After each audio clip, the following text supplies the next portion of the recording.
rekod medruok mago mag nek mag mine e pacho ka. Par network marwa kodhi godo nyime biro bedo kwa temo mar dhi e counties mago mopogore opogore kama jofwambo magwa ntiere.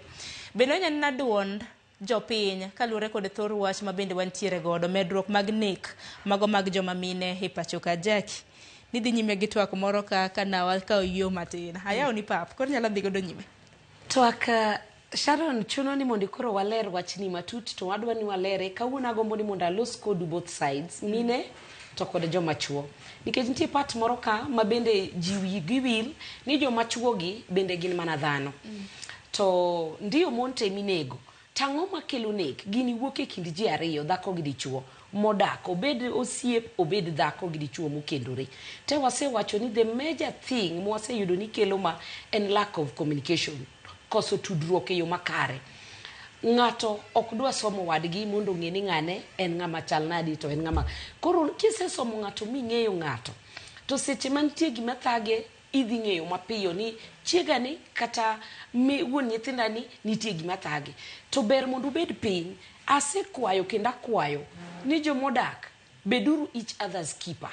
beduru jahocho mar kikirit jahocho ma mabor ine manyaki kungi bedi jahocho mar chuori ibed jahocho mar miyo ng'ama chuo bende ji osekao ni chuo mang'eny ni gin jok matek monego bedi ni ging'eyo how to handle their issues. Nitie chuo madwa paro ni nitie chuo ma weak bende pinka makia kaka gi handle their issues kata ka gimoro chando gi to gikia kata yawo pachgi mondo gi share gi wuoi wadgi kata mondo share gi chiege. Adwa kwayo chuo lanuru beda yeure yani un dhano ka gimoro chandi to puonjri apuonja ya upachi ne chiegi ne wadu no siepni moro gombaka buro konyi ng'eyo how to overcome something. Ng'ama miyo adwa ni ng'e ni samoro kata kane kendi gi dichuo kaponi churi samoro ne tiyo tich odhi orumo in the process nyaki learn to yie ni ngima olokore nyaki learn to know how to adjust kikibedie ni ine minyalo po ni kelo ichwang kata depression kata stress e ot yie mondo kikibed stress to yie mondo idage ngima ma uyudo rueno nikech chuo moko mondgi ne samoro noyude ka en gi tich to tich orumo dhako ni dwa ni mondo gidage ngima manye gidake nyaka choncha to nikech dichuogni kia wacho pache ok odwa nyiso chiege ni otama asetemo makama chope ni otama koro chune ni otho koro gi depression ewi koro stress nege koro pro kano stress ni machieng moro samoro nyako ni nyise mana gimoro malong'o to gino dhi hit omuoch nikech osekani for so long to kas gini chaka gi wach matis to wach matis ni makoro idwa kela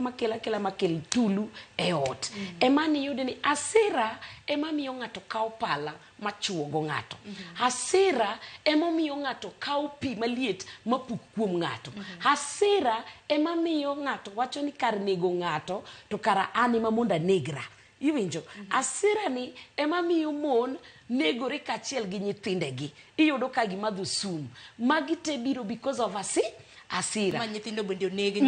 bende onegi nyaka iye ka asira ni just recently nyocha neno case moro in Donholm ma bende dhako chake nochuoyo dichuo gi pala and then otemo wang'ore koro e ot koro ineno gik moko inago no wuok mana gi tulu matis moro manutu uchakre ot ka nena wach ma samoro ng'ato nopenjo ng'ato to wach ni modhi otugo to nikech ng'ato sebedoga kakano weche achiel ni odhi ochiero maka koro gima kwayo en niya ji mondo puonjre wuoyo.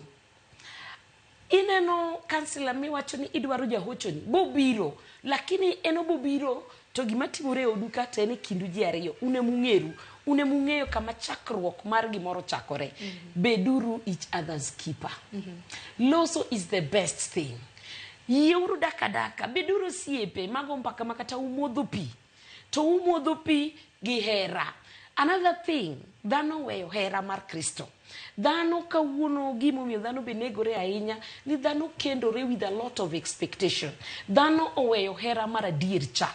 omiyo expectation ni ka ng'ato sebiro kata yudo ka gima no expect cha onge to chako bedo kod koro ji chako dondre odni ji chako dondre temo mi awacho ni kani hero siepni